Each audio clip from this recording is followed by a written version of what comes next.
Thomas was alone. Wow, a weird first thought to have.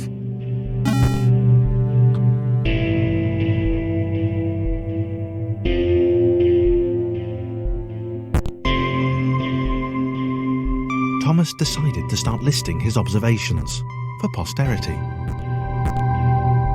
1. The whole alone thing.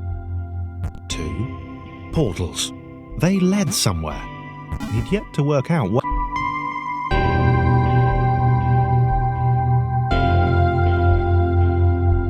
Okay, interesting. Thomas couldn't fall past this block. Think, damn it, think! What if there was some kind of inverted fall? Some way to... what's the word? Jump.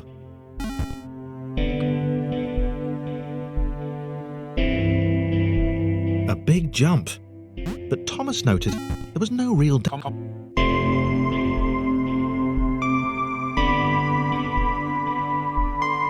This all seemed a little dangerous. The world was not to be trusted. It was unstable, and it seemed to Thomas that it could let him down at any moment.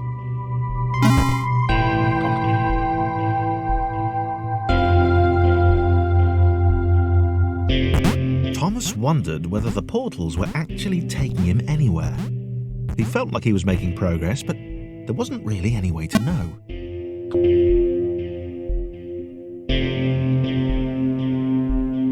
It might have been paranoia again, but Thomas could have sworn the world was becoming more complicated. It always seemed to be one step ahead of his skills. It had been designed just for him. He wondered why was the world tested.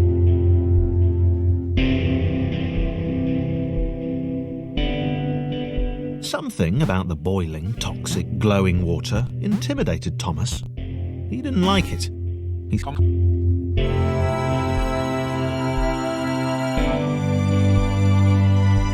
The loneliness was getting to Thomas. No amount of observation or obsessive note-taking could combat that.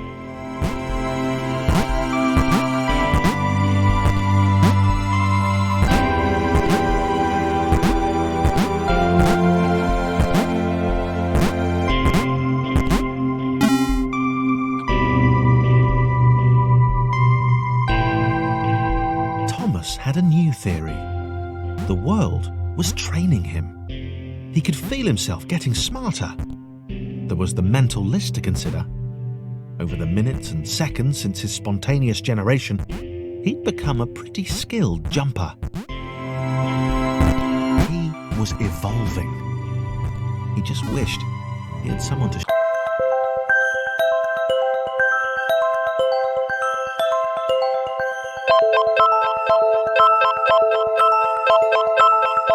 Chris took an immediate and deep dislike to the skinny red rectangle. Who the hell did this Thomas think he was?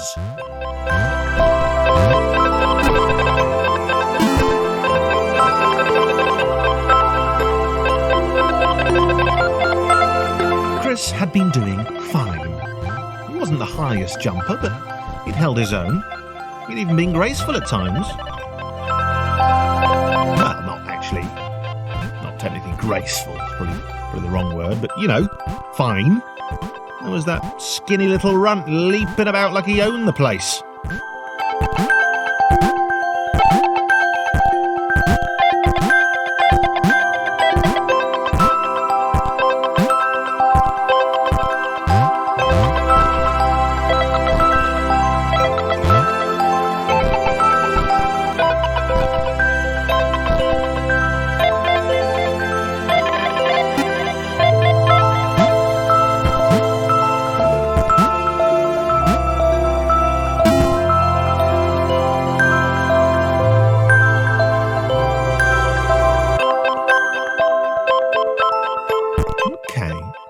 Was more like it.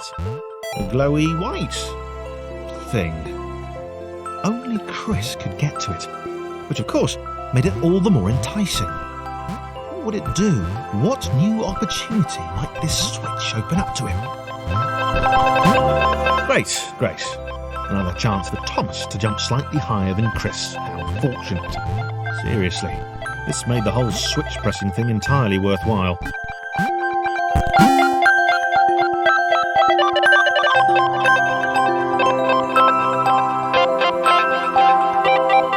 Was this good? Because on the surface, it did not seem good. Chris was pretty scared. Little Red seemed fine, happy to be on his merry little adventure. Chris couldn't shake the feeling that things had taken a significant turn for the worse since Thomas had joined him. Sure, he'd been able to piggyback his way to ever so slightly higher platforms, but where had that got him? Well, to ever so slightly higher platforms, which was sort of his point.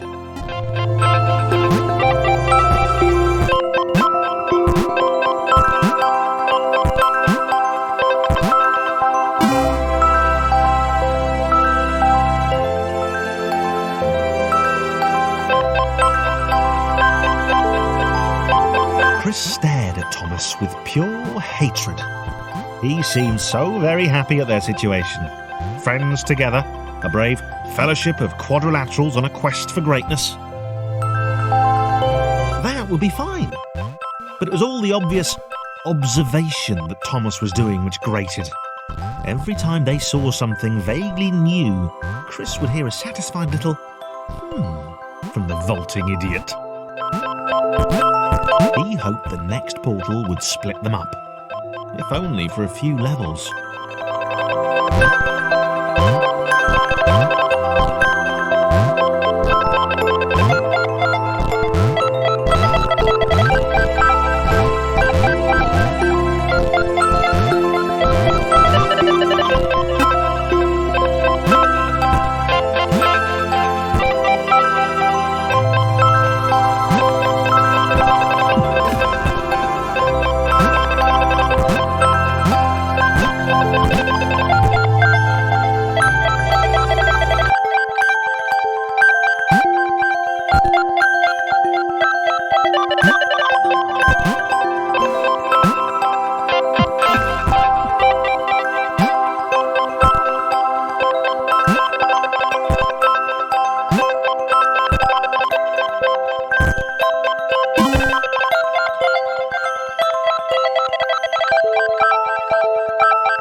John knew.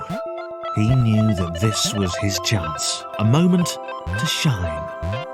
This was game day.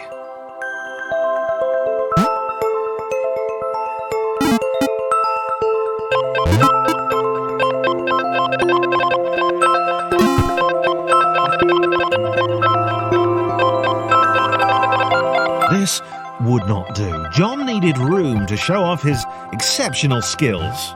As it was, he was trapped on the wrong side of these little dot things. Where did they come from, anyway?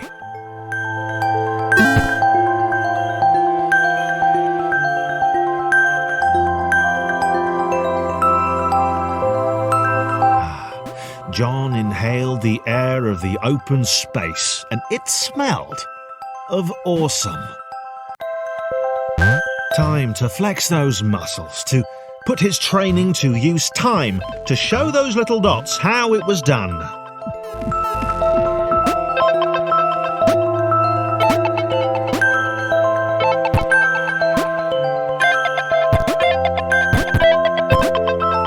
John decided to press the switch to let the little dots catch up with him.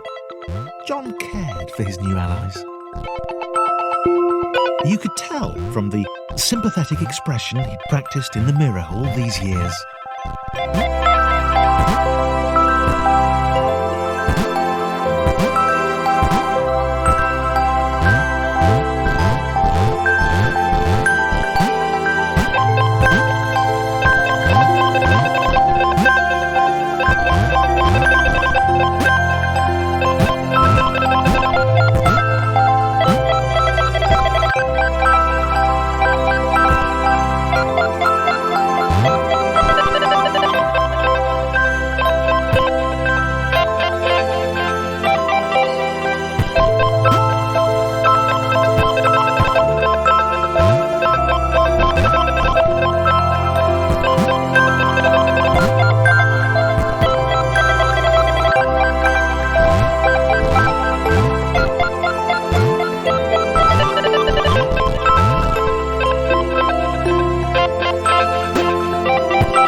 happy to keep helping.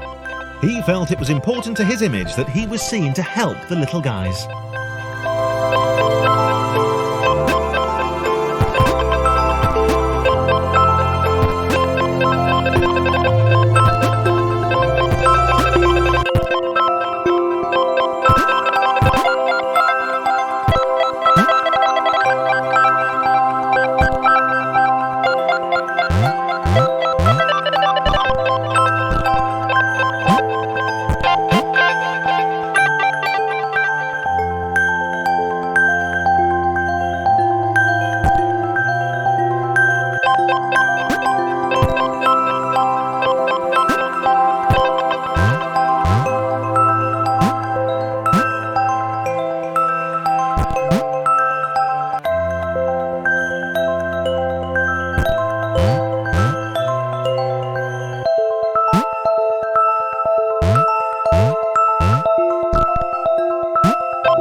He didn't mind them so much either. The red one, Thomas, had a charming way of applauding every time John jumped.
The angry orange one was less immediately likeable, but his unremitting cynicism and tutting amused John.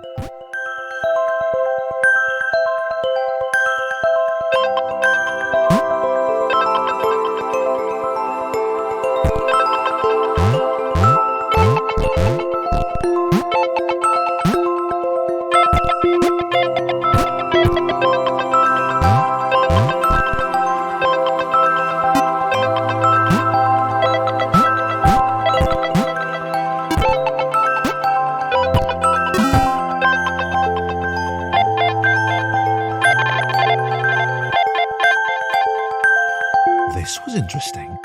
A floating target. This would require coordination, balance, and timing. John was sure the dots would be lost, but he was happy to guide them to triumph.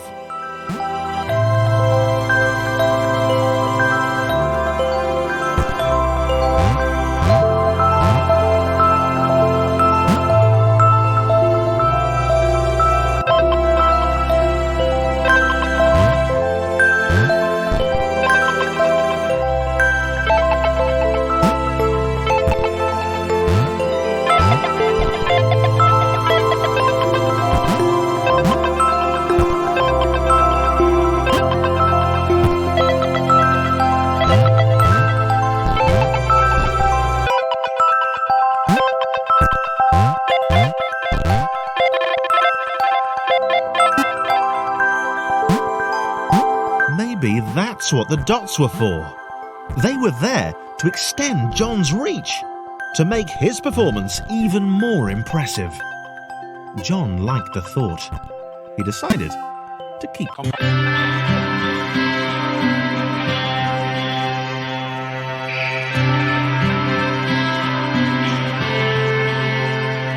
So, this was how Claire would die. She knew it would happen eventually. She was rubbish at jumping, and she moved slowly. She felt a little like her continued existence was breaking some kind of natural order. The crumbling pillar was a dramatic death, she supposed. Wait, what? Claire couldn't shake the feeling that she was not, in fact, dead. It was at that moment that Claire realised she had superpowers.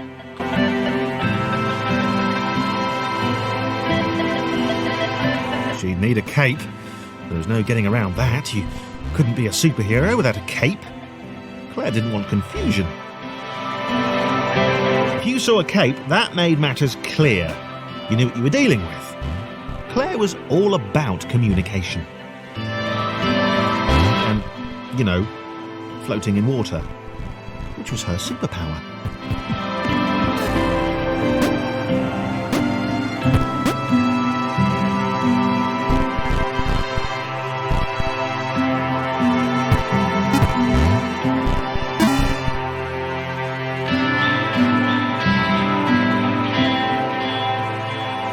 Right, fear not, my skinny friends, for I am Claire, and I will save you.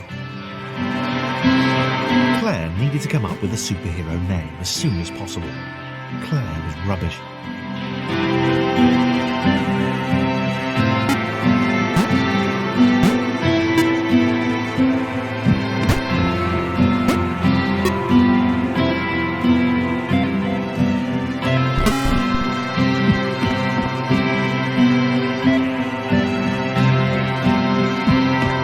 Claire arrived just in time, which was, of course, the perfect moment for superheroes to arrive.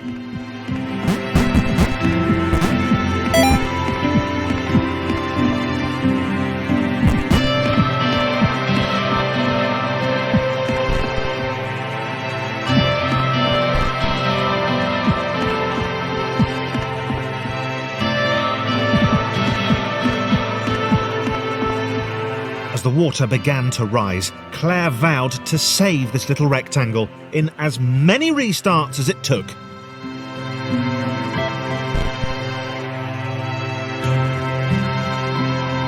Claire wondered if Thomas would make a good sidekick. Or was she more the lone Avenger type? She liked that. The sole hero in a world of rectangles and conveniently placed pools of toxic water.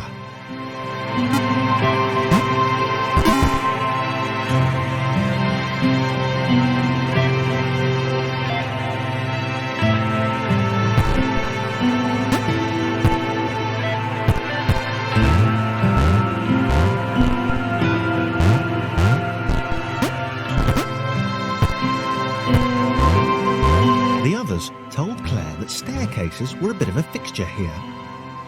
Claire wondered why the world made it so difficult.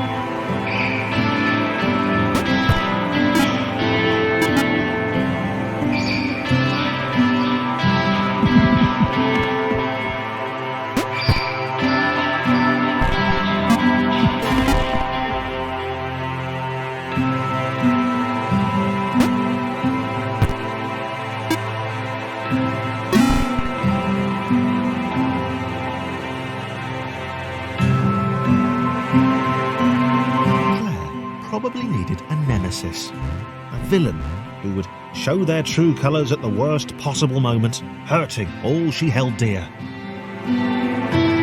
Chris was the most obvious choice. He seemed stroppy enough, and his jump was so pathetic that it conveniently avoided Claire's insecurities. Yes, Chris. Diabolical Chris. The fiendish Christopher.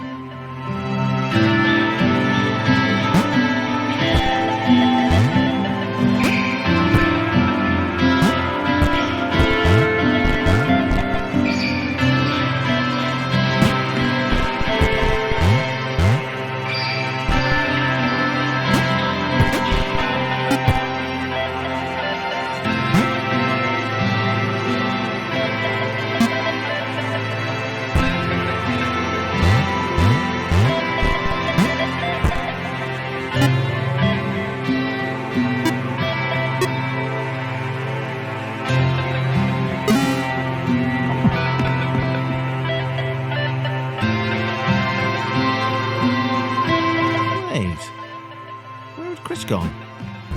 Was he off somewhere, plotting Claire's downfall? If Claire was honest, and she had to be because she was a superhero, this was a troubling turn of events. Still, there were reasonably sized bodies of water to cross.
Platforms over water, eh? Claire's newly heightened senses told her that there were multiple paths across with various possible configurations of the little posse.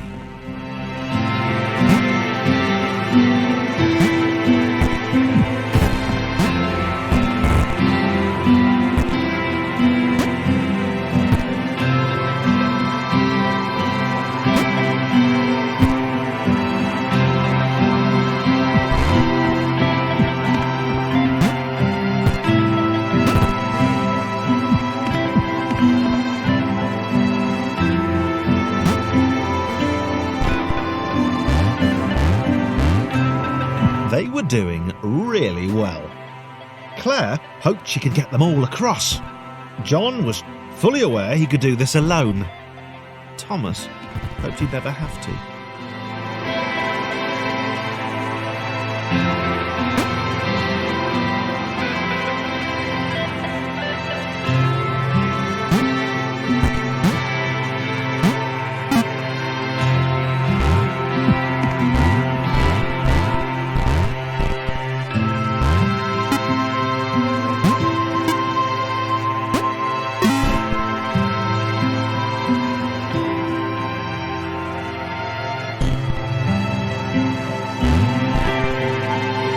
Claire was alone, which was odd, because she wasn't meant to be alone. She needed to be where there were rectangles to save. Being the only superhero in a given space kind of defeats the object. Spikes? That was new. Claire avoided them. She decided they were most likely her kryptonite. Not the rubbish red kryptonite either, the proper radioactive green stuff.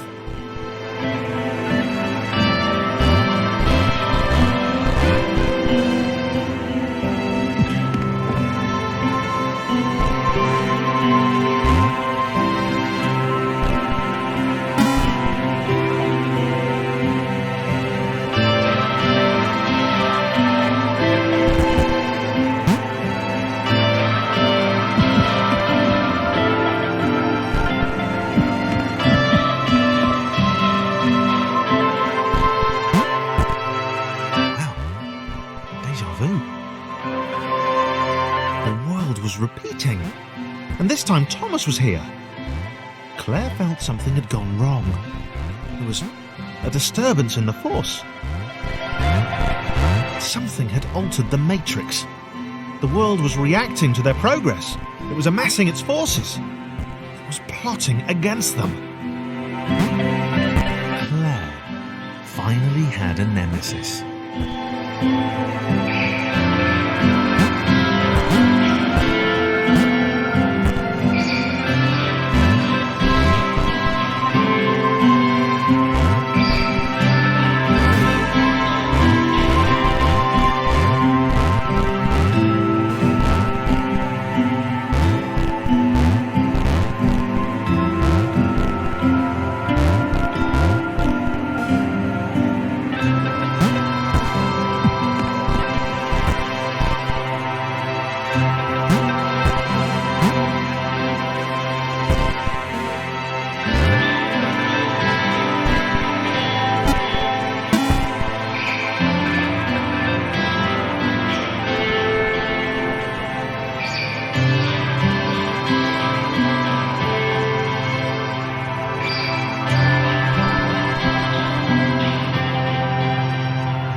Laura was pleased this one was behind a wall. Maybe he'd never know what she could do. Maybe they could just have a conversation, hang out. As long as he didn't find out what she could do, which would never happen.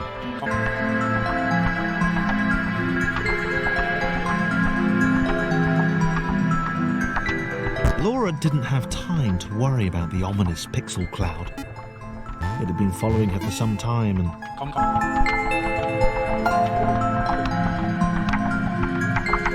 As the square, who had shyly introduced himself as Chris, bounced atop Laura, she began to worry that he was just using her like all the others had. They'd all bounced too, and then they disappeared when her back was turned. Only the ominous pixel cloud ever remained, looking a little bigger and a little less hungry with every disappearing friend.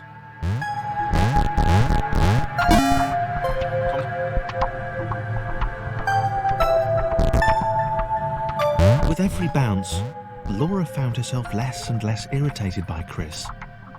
She started to miss him when he wasn't there, on another platform or something.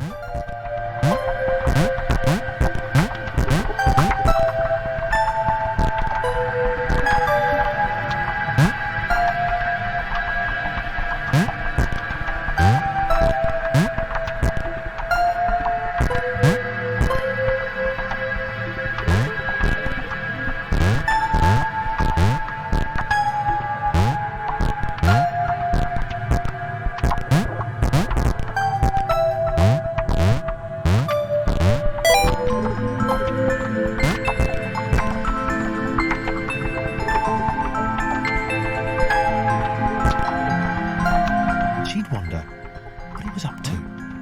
Was he missing Pop? He wasn't saying very much.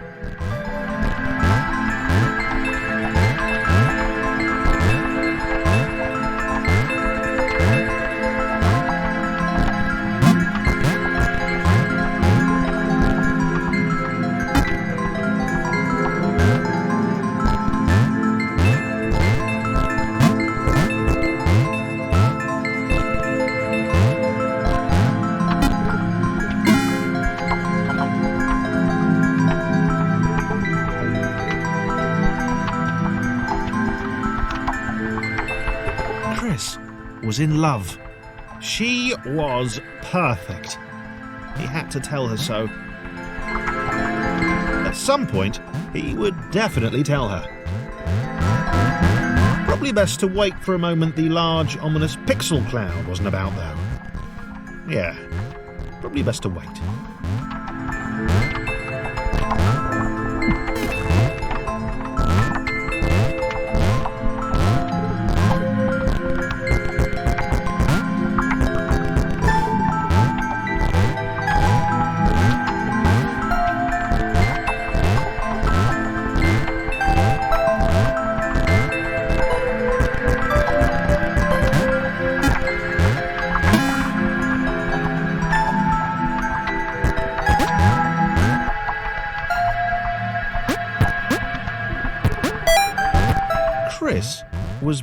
massively disappointed to run into the gang again. He'd enjoyed the alone time with his new girlfriend.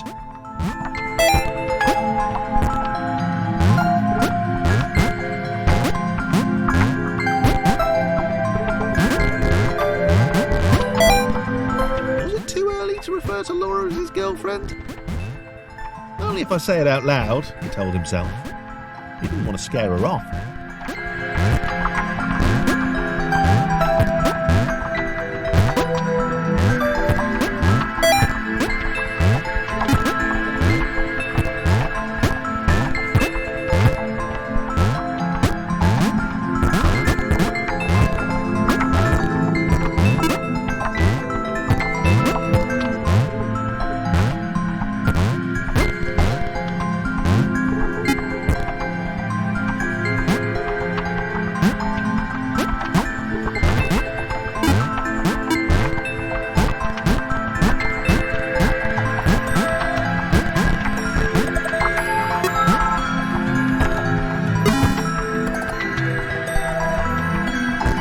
Others seemed suspicious of Laura and the eager-looking pixel cloud of death which seemed to be watching her. Sure, they'd use her inherent bounciness to reach slightly higher jump points, but they wouldn't strike up a conversation with her. Chris found them rude. Rude? And always there,